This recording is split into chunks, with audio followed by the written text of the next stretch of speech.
Hello കൂട്ടുകാരെ, നമുക്കിന്ന് ഒരു എഗ് പപ്സ് ഉണ്ടാക്കിയാലോ? അതും എയർ ഫ്രയറിൽ വെച്ചാണ്.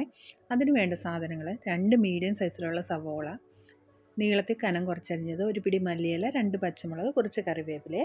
ഇതെല്ലാം റെഡിയാക്കി വെച്ചതിന് ശേഷം നമുക്ക് അടുപ്പത്തൊരു പാൻ വെച്ച് എണ്ണ ഒഴിച്ച് ചൂടായി കഴിയുമ്പം 1/2 ടീസ്പൂൺ ചെറിയ ജീരകം ഇട്ട് കൊടുക്കാവേ. അതെല്ലാം ദേ പൊട്ടിക്കൊണ്ടിരിക്കുന്നത് കണ്ടല്ലോ. പൊട്ടി കഴിഞ്ഞ ശേഷം നമ്മൾ അരിഞ്ഞു വെച്ചിരിക്കുന്ന സവോളയും പച്ചമുളകും കറിവേപ്പിലയും മല്ലിയിലയും കൂടെ അതിലേക്ക് ഇട്ട് കൊടുക്കുവാണ്. അതിലേക്കിട്ട് ഇതെല്ലാം ഒന്ന് നന്നായിട്ട് ഇളക്കി കൊടുത്ത് വഴറ്റിയെടുക്കണം. ഒത്തിരി ഫ്രൈ ഒന്നും ആകേണ്ട ആവശ്യമില്ല, നോർമലി ഒന്ന് വഴന്ന് കിട്ടിയാൽ മതിയാകും കേട്ടോ. അതിന് ശേഷമാണ് ഇതിന് വേണ്ട മസാലകളൊക്കെ റെഡിയാക്കേണ്ടത്.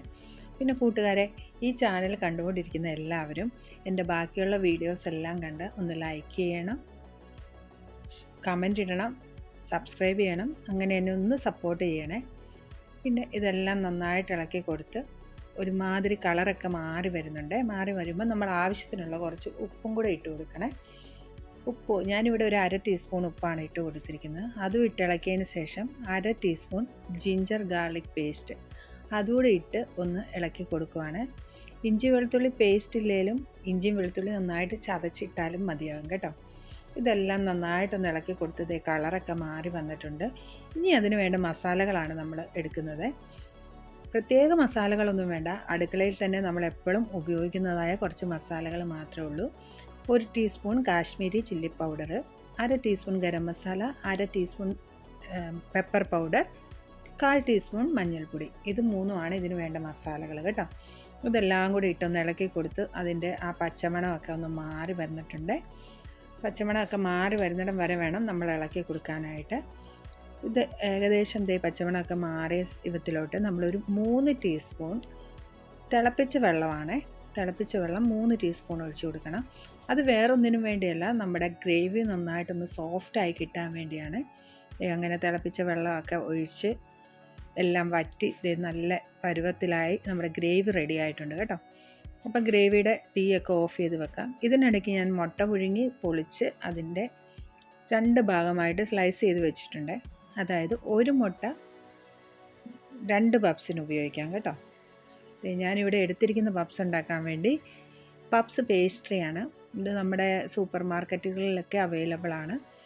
ഈ പേസ്ട്രി ഓരോന്നും നമുക്ക് ബട്ടർ പേപ്പർ മിഡിൽ വെച്ചാണ് കിട്ടുന്നത്. ഞാൻ ബട്ടർ പേപ്പറിൽ നിന്ന് എടുത്ത് നോക്കിയപ്പം കയ്യിലെല്ലാം ഒട്ടിപ്പിടിച്ച് അതിൻ്റെ സൈഡൊക്കെ കണ്ടോ, ഇച്ചിരി ബുദ്ധിമുട്ടായിട്ട് ഒട്ടിപ്പിടിക്കുന്നുണ്ട് കേട്ടോ.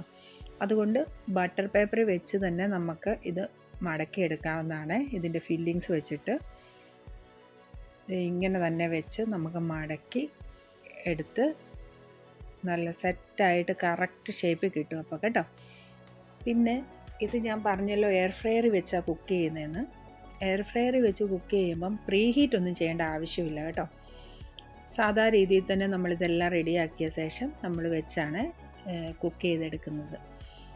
പിന്നെ ഇപ്പം നാട്ടിലൊക്കെ സ്കൂൾ അവധിയൊക്കെ ആണല്ലോ, അപ്പോൾ കുഞ്ഞുങ്ങൾക്ക് വൈകുന്നേരം ഒരു സ്നാക്സൊക്കെ വേണമെന്നും പറഞ്ഞ് ബഹളം കാണുമല്ലോ അല്ലേ. അപ്പോഴത്തേക്കിന് നമുക്ക് എളുപ്പത്തിൽ ഉണ്ടാക്കി കൊടുക്കാൻ പറ്റുകയും ചെയ്യും. പിന്നെ എണ്ണയുടെ ഒന്നും ഉപയോഗമില്ല, ഹെൽത്തിയാണ്. നമ്മൾ വീട്ടിൽ തന്നെ ഉണ്ടാക്കുന്ന ഗ്രേവിയുമാണ്. കടയിൽ നിന്നൊക്കെ വാങ്ങിക്കുന്ന ഗ്രേവി ആകുമ്പോഴത്തേക്കിനും മക്കൾ പറയും എരിവ് കൂടുതലാണ്, മസാല കൂടുതലാണെന്നൊക്കെ പറഞ്ഞ് അവർ കഴിക്കാൻ ബുദ്ധിമുട്ട് കാണിക്കാറില്ലേ.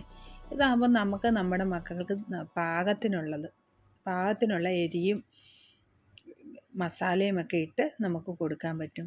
അപ്പോൾ അവർക്കും ഒരു സന്തോഷമാകുമല്ലോ, അതുപോലെ തന്നെ നമുക്കും വളരെയധികം സന്തോഷമാകും കേട്ടോ. പിന്നെ മനസ്സുണ്ടെങ്കിൽ നമുക്ക് എന്തും കുക്ക് ചെയ്യാൻ പറ്റും. മനസ്സും കുറച്ച് ക്ഷമയുണ്ടെങ്കിൽ നമുക്ക് ഏത് ഡിഷ് വേണേലും കുക്ക് ചെയ്യാൻ പറ്റും കേട്ടോ. അപ്പോൾ എല്ലാവരും ഒന്ന് തീർച്ചയായിട്ടും ട്രൈ ചെയ്യണേ. അപ്പോൾ ഏകദേശം ഞാനിവിടെ എല്ലാം തന്നെ ഒരു 3-4 എണ്ണം മടക്കി റെഡിയാക്കി വെച്ചിട്ടുണ്ട്. ഞാനൊരു ഫുൾ മുട്ടയാണ് എടുത്തിരിക്കുന്നത്. അത് നന്നായിട്ടൊന്ന് മിക്സ് ചെയ്യുകയാണ്. ഫുൾ മുട്ട വേണമെന്ന് ആവശ്യമൊന്നുമില്ല. മുട്ടയുടെ വെള്ള ഇഷ്ടമുള്ളവർക്ക് വെള്ള മാത്രം എടുത്താലും മതിയാകും. ഇത് ഇനിയിപ്പോൾ ഈ ബട്ടർ പേപ്പറെ വെച്ച് തന്നെ ഞാൻ ആ പപ്സ് നമ്മൾ അതിൻ്റെ എല്ലാം സെറ്റാക്കി വെച്ചതിലോട്ട് തേച്ച് കൊടുക്കുകയാണ് പുറമേ. ഇത് തേച്ച് കൊടുക്കുന്ന വേറൊന്നിനുമല്ല, നമുക്ക് ആ കടയിൽ നിന്നൊക്കെ കിട്ടുന്ന അതേ ടെക്സ്ചറിൽ കിട്ടാൻ വേണ്ടിയും പിന്നെ ആ കളറില്ലേ നല്ല ബ്രൗണിഷായിട്ട് നല്ല ഫ്രൈ ആയിട്ടുള്ള ആ ഒരു കളറ് കിട്ടാൻ വേണ്ടിയുമാണ് നമ്മൾ ഈ മുട്ടയുടെ അല്ലെങ്കിൽ മുട്ട ഫുള്ളായിട്ടാണേലും തേച്ച് കൊടുക്കുന്നത്. എന്നിട്ട് ഇതെല്ലാം റെഡിയാക്കി വെച്ച ശേഷം നമ്മൾ എയർ ഫ്രയറിലേക്ക് എടുത്ത് വെക്കുവാണ്. എയർ ഫ്രയറിൽ വെക്കുമ്പോഴത്തേക്കിന് ആ ബട്ടർ പേപ്പറോട് കൂടി തന്നെ വെക്കുന്നതായിരിക്കും നല്ലത്. ഇല്ലെങ്കിൽ ഇത് റെഡി ആയ ശേഷം നമ്മൾ എടുക്കുമ്പോഴത്തേക്കിന് എയർ ഫ്രയറെ എല്ലാം പിടിച്ചിരിക്കും. അതുകൊണ്ട് ആ ബട്ടർ പേപ്പറോട് കൂടി വെച്ചോളൂ. ഇനിയിപ്പം ഞാൻ 180 ഡിഗ്രി സെൽഷ്യസിൽ ഒരു 10 മിനിറ്റാണ് വെച്ച് കൊടുക്കുന്നത് കേട്ടോ. 10 മിനിറ്റ് കഴിഞ്ഞപ്പോൾ നമ്മുടെ അടിപൊളി പപ്സ് റെഡി ആയിട്ടുണ്ട്. ഞാൻ പറഞ്ഞ പോലെ നല്ല കളറിലും എല്ലാം കിട്ടിയിട്ടുണ്ട്.